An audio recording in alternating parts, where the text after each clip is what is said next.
Contacto Espiritual. En este programa, un sacerdote, ministro de Dios y de la Iglesia, te ayudará en tu vida cristiana a descubrir cuál es la voluntad de Dios para ti y cómo dar respuesta a las exigencias que deberás afrontar en tu vocación de fiel cristiano en el mundo actual. Contacto Espiritual, un programa de NSE Radio.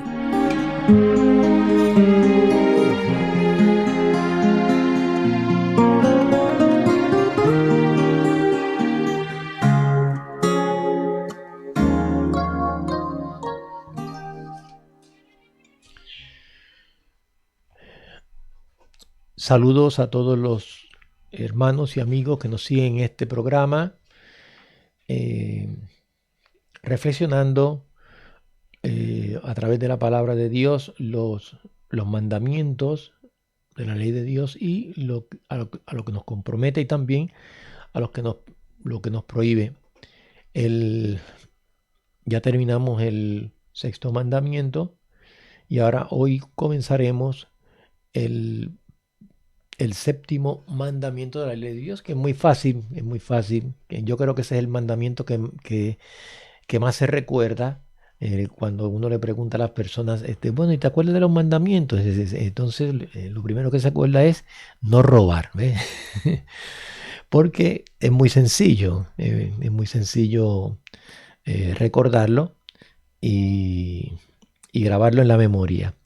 Pero lo interesante de esto es que ese mandamiento, no robar, implica muchas cosas, tiene muchos compromisos de parte de Dios, o sea, nos prohíbe cosas y también nos compromete a otras cosas en nuestra vida como cristianos.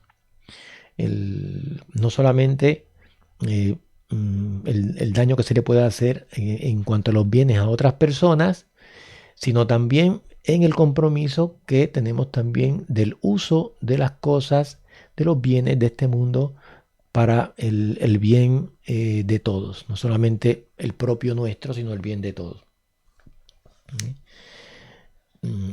Este séptimo mandamiento prohíbe tomar o retener el bien del prójimo injustamente y perjudicar de cualquier manera al prójimo en sus bienes. Prescribe la justicia y la caridad en la gestión de los bienes terrenos y de los frutos del trabajo de los hombres. Con miras al bien común exige el respeto del destino universal de los bienes y del derecho de propiedad privada.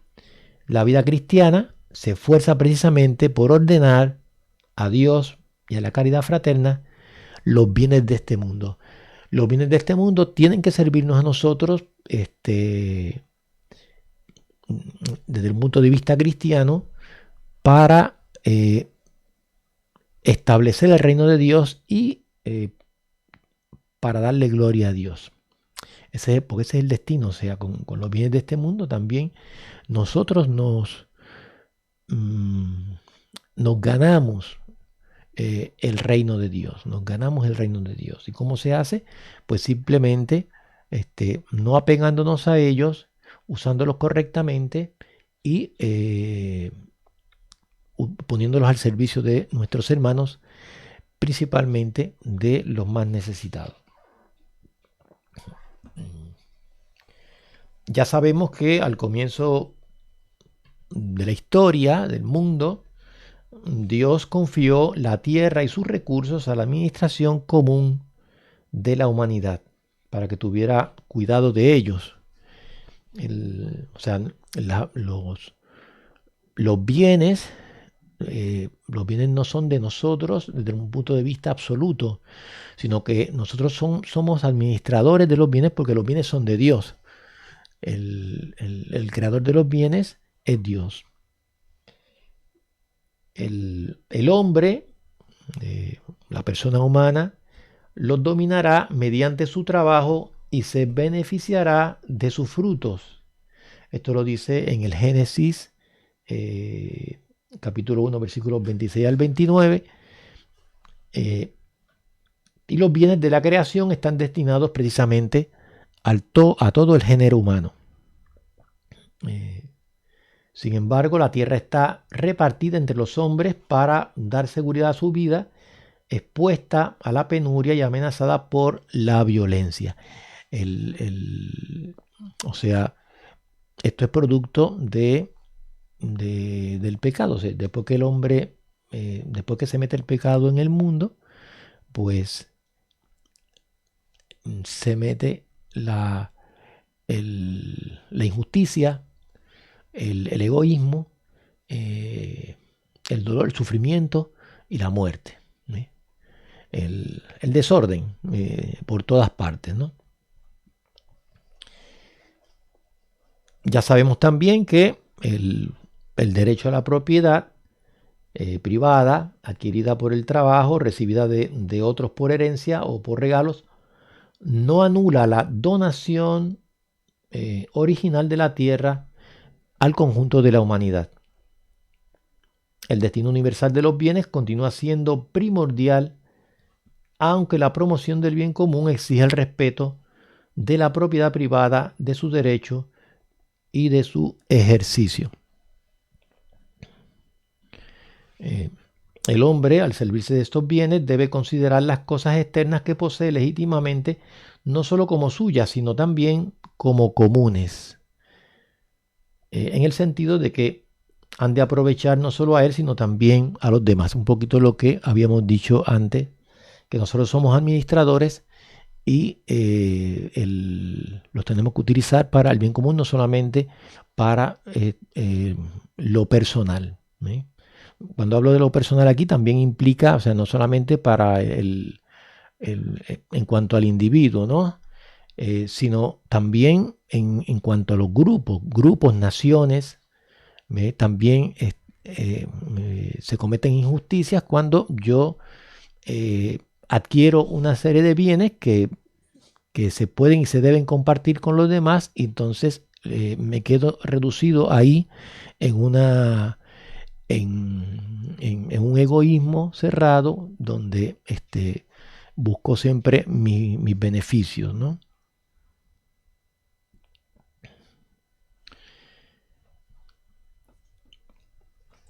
La autoridad política tiene el derecho y el deber de regular en función del bien común el ejercicio legítimo del derecho de propiedad. El derecho de propiedad tampoco es absoluto, o sea que el derecho de propiedad también por el bien común, el Estado también puede actuar y intervenir. Y si es una cosa injusta, con mayor razón. Pero normalmente en los países que son democráticos, en los países que hay leyes, hay ley de derecho, entonces se hace todo a través de las leyes, ¿no? De las leyes.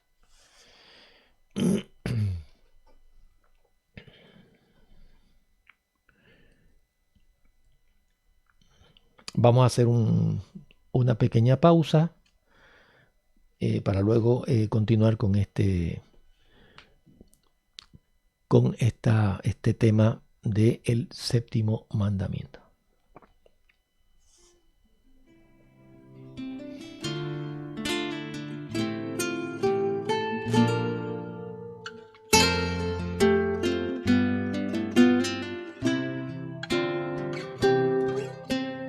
Hoy, Señor, vengo ante ti, bajo tu mirada descansar.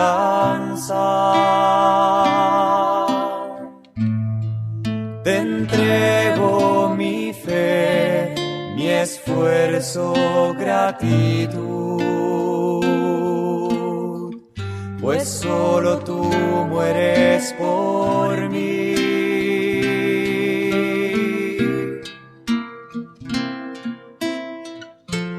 Hoy, Señor, vengo ante ti. Hoy, Señor, vengo a pedir que no te olvides de mí, que me alientes una vez más,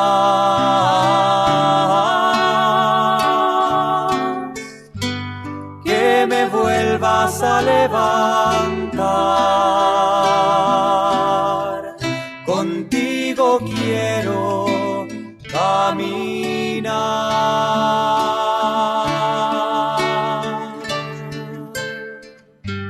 Hoy, Señor, vengo ante ti con esperanza en tu amor, Salvador, en tu gloriosa resurrección. Amén, amén.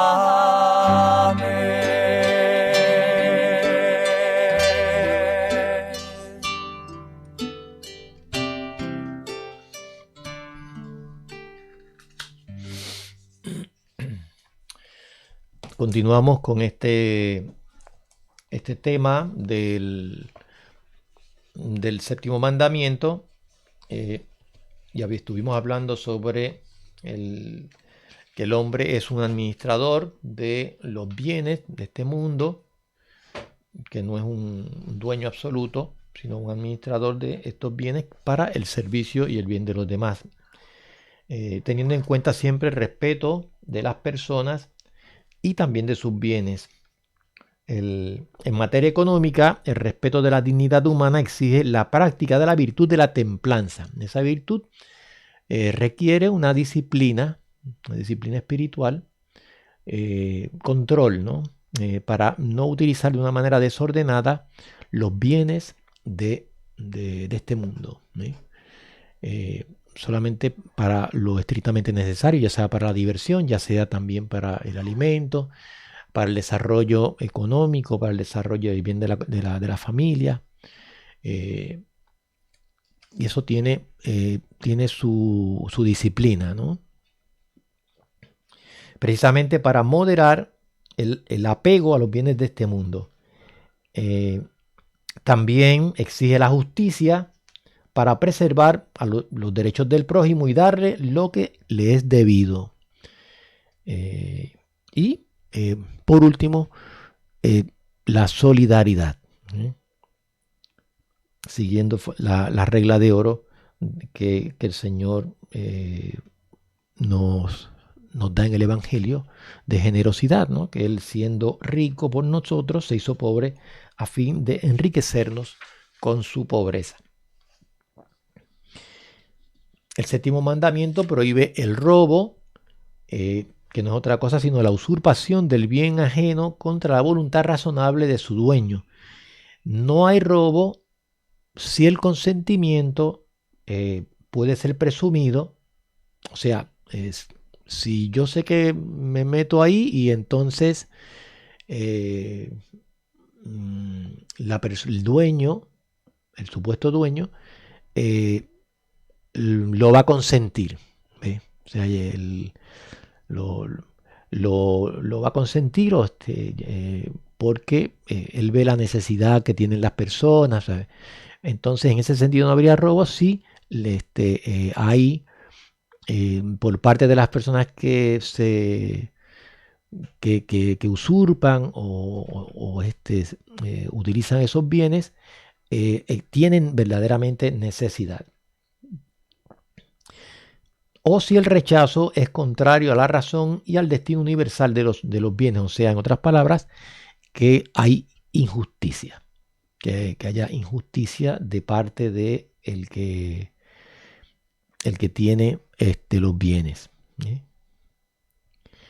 Es el caso de la necesidad urgente y evidente en que el único medio de remediar las necesidades inmediatas y esenciales es disponer y usar de los bienes que son ajenos. Esto ya lo dice algunos documentos de la Iglesia Católica, pero en este caso está citando la Gaudium Spes en el número 69, en el numeral número 1. Toda forma de tomar o retener injustamente el bien ajeno, aunque no contradiga las disposiciones de la ley civil, es contraria al séptimo mandamiento. Así, retener deliberadamente bienes prestados u objetos perdidos, defraudar en el ejercicio del comercio, pagar salarios injustos, elevar los precios especulando con la ignorancia o la necesidad ajenas, todo esto va contra este mandamiento. Fíjense la cantidad de cosas que violan, por decirlo así, el derecho de los demás con relación a los bienes. O sea, no solamente el que a mí me roben, me quiten, no, sino también cualquier actividad que yo haga de una manera incorrecta, con el derecho que tienen los demás para el uso de esos bienes, también va contra este mandamiento.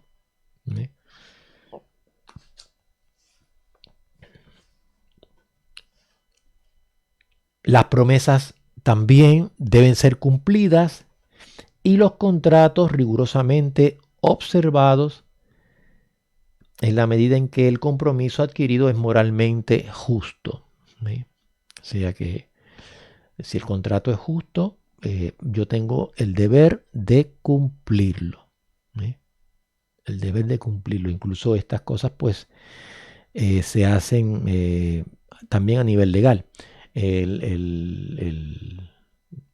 O se tratan de hacer a nivel legal, por lo menos tienen esa cuando se hacen contratos, tienen esa impronta, ¿no?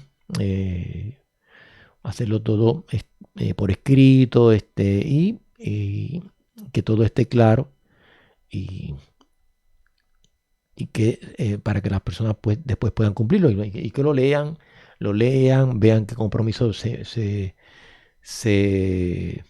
están comprometiendo, y que lo asuman. Ya sabemos que una parte notable de la vida económica y social depende del valor de los contratos entre las personas físicas y las personas jurídicas. Así, los contratos comerciales de venta o compra, los contratos de arriendo de trabajo, todo contrato debe ser hecho y ejecutado de buena fe. No para sacarle, por decirlo así, el jugo al otro, ¿no? Entonces, esto es también muy interesante, que nosotros también, cuando vayamos a hacer un contrato, siempre tengamos en mente también si nosotros somos empresarios y tenemos personas a nuestro cargo, que esas personas también en ese contrato pues sea un contrato justo, que cumpla con todos los requisitos para que ellos puedan recibir el trato correcto, respetando siempre su dignidad. Y siempre de buena fe y siempre con la verdad. En ese sentido, este mandamiento está muy unido al octavo mandamiento, que es el de no mentir,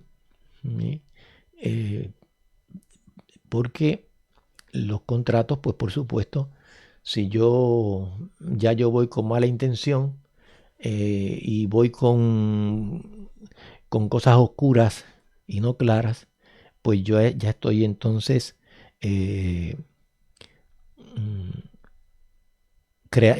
llevando las cosas con injusticia. Y por supuesto, si no cumplo, entonces le falta respeto también a la otra persona. Y es terrible. O sea, imagínense en una sociedad que nosotros no cumplamos con los contratos. Sería un desastre, verdaderamente. Nadie confiaría en nadie. Los contratos están sometidos a la justicia conmutativa, que es precisamente la que regula los intercambios entre las personas en el respeto exacto de sus derechos. Y la justicia conmutativa obliga estrictamente, exige la salvaguardia de los derechos de propiedad, el pago de deudas y el cumplimiento de obligaciones libremente contraídas. Sin justicia conmutativa no es posible ninguna otra forma de justicia. ¿Sí?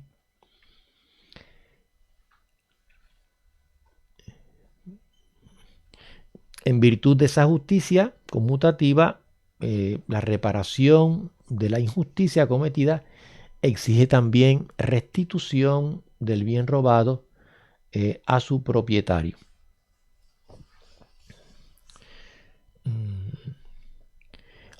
Hay muchas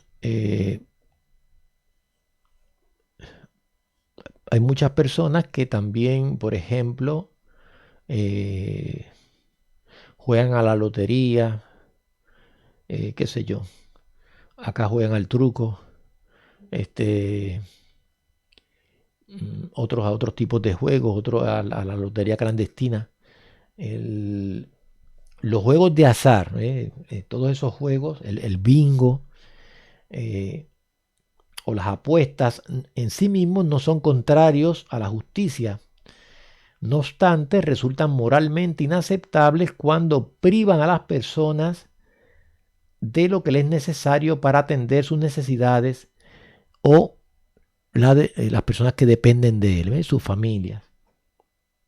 Y la pasión del juego corre peligro de convertirse precisamente en una grave servidumbre. O sea, hay como una especie de adicción.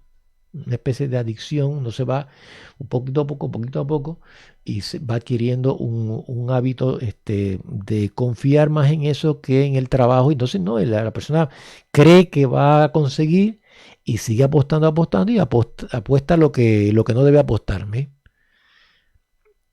Ese es el peligro de todo eso.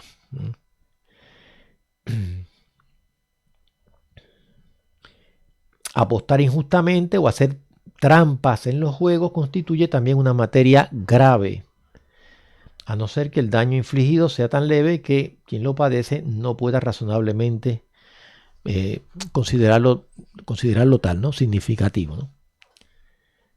También el séptimo mandamiento proscribe los actos o empresas que por una u otra razón egoísta o ideológica, mercantil o totalitaria, conducen a esclavizar a las personas, a los seres humanos, a menospreciar su dignidad personal, a comprarlos, a venderlos, como los esclavos, a cambiarlos como mercancía.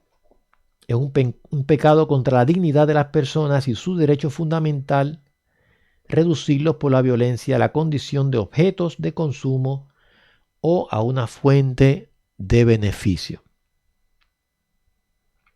San Pablo ordenaba a un amo cristiano que tratase a su esclavo precisamente cristiano, no como esclavo, sino como un hermano en el Señor, con esa dignidad y respeto que se le debe a un hermano en la fe y también un hermano en dignidad humana. Este mandamiento vamos a seguirlo desarrollando. Tiene que ver con otras muchas cosas, otras actividades también de la persona humana, principalmente en el aspecto de la política, en la economía, y tiene una serie de derechos y de deberes que a lo mejor no hemos profundizado tan grandemente, pero es muy lindo, muy hermoso. ¿Por qué? Porque así nosotros aprendemos a vivir con mayor justicia, con mayor amor y mayor respeto a nosotros mismos y también a los demás, porque cuando nosotros respetamos la dignidad de las otras personas, también la estamos respetando con nosotros mismos, porque el otro es carne de mi carne y hueso de mis huesos. Que el Señor nos bendiga en el nombre del Padre, y del Hijo, y del Espíritu Santo. Amén. Has escuchado Contacto Espiritual, un programa que quiere ayudarte en tu ruta de peregrino hacia Dios. Si deseas dejarnos tus impresiones o sugerencias, comunícate con nosotros por WhatsApp al teléfono 15409-39575. 15409-39575. Contacto Espiritual, una iniciativa de NSE Radio.